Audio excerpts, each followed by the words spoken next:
What's going on, Bills Mafia? I'm Mike Bundt, joined alongside Matt Parrino of Syracuse.com.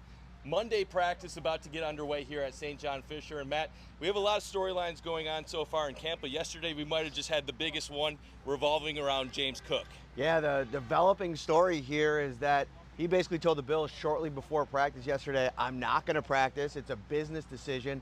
And then you have Brandon Beane going on WGR today talking about how much this took the organization by surprise. This is something that, he shows up for minicamp. He's able to practice for the first week of training camp. And now we're sitting here a couple days in, and obviously the Hard Knocks cameras are here, very much making this a storyline for the Bills as they move forward. Because, if you look across this offense right now, Josh Palmer dealing with a groin injury, Khalil Shakir, maybe one of the most important pieces of this offense with a high ankle sprain, which tend to linger a while. With James Cook not in the mix, at least right now until we get to practice today, it raises the question, how many pieces is this offense potentially missing? Yeah, and we are recording this before Monday's practice, so it is possible that we'll see him out there today, and all of this will change by the time that this gets posted. But is that something that Bills fans should be concerned about? Obviously, they haven't reached an agreement yet. It seemed like things were going well. He was participating, but if this is the start of a hold-in possibly, that could change the dynamic pretty quickly. I think for sure, that's always a possibility, right? But I think both sides very respectful of one another. You think about how much Brandon Beane, even despite getting kind of thrown a curveball here, comes out the next day and talks about how much Jimbo, he calls him, James Cook means to him, and how much he's taken a professional approach throughout this whole process.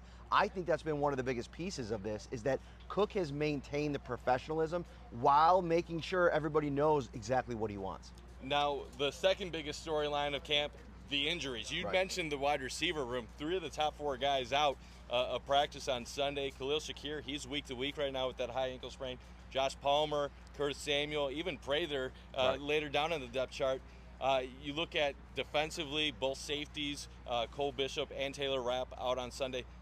Are these things that worry you in the beginning of August, or is it more just the Bills being cautious and trying to avoid more serious issues? It's definitely concerning because, first of all of these reps over the course of the next few weeks and since the start of training camp, they're important for a Josh Palmer because he's just getting integrated into this offense, building the chemistry and rapport with Josh Allen.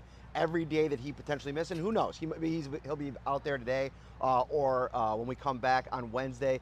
That might not be as big of an issue, but you got Curtis Samuel, who missed chunks of last season, already popping up with a soft tissue injury with the hamstring.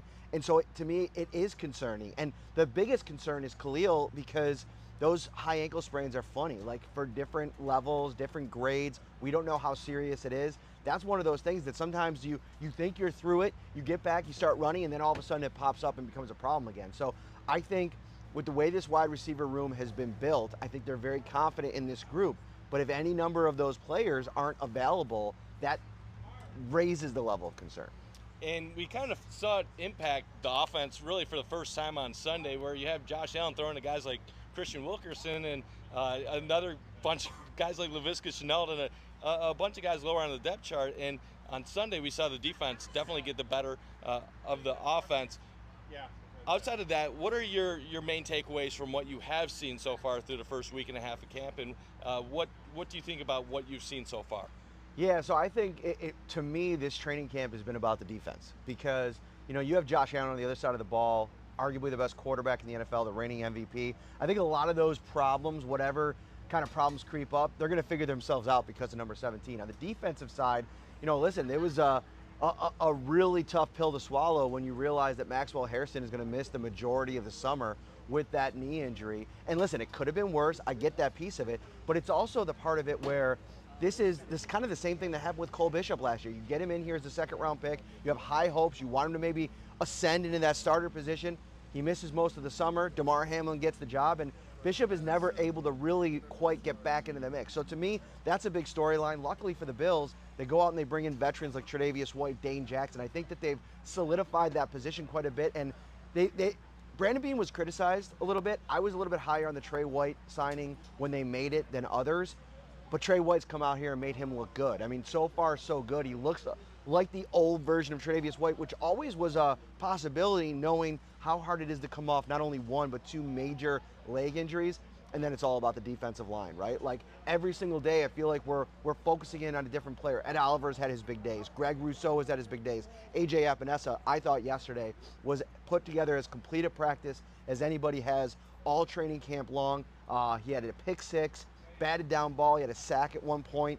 He's been really good, and he's kind of the forgotten man in that defensive line room with all of these new additions. So I think, to me, the rest of the summer is about getting this defensive line ready to go. You have a very tough test right out of the gate in Lamar Jackson and the Baltimore Ravens.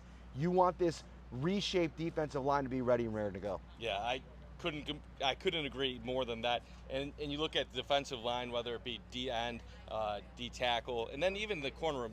The best thing that Brandon Beane did this offseason was double dip. He made sure to get free agents. He made sure to draft guys. They have more depth at those spots than what they had in the past.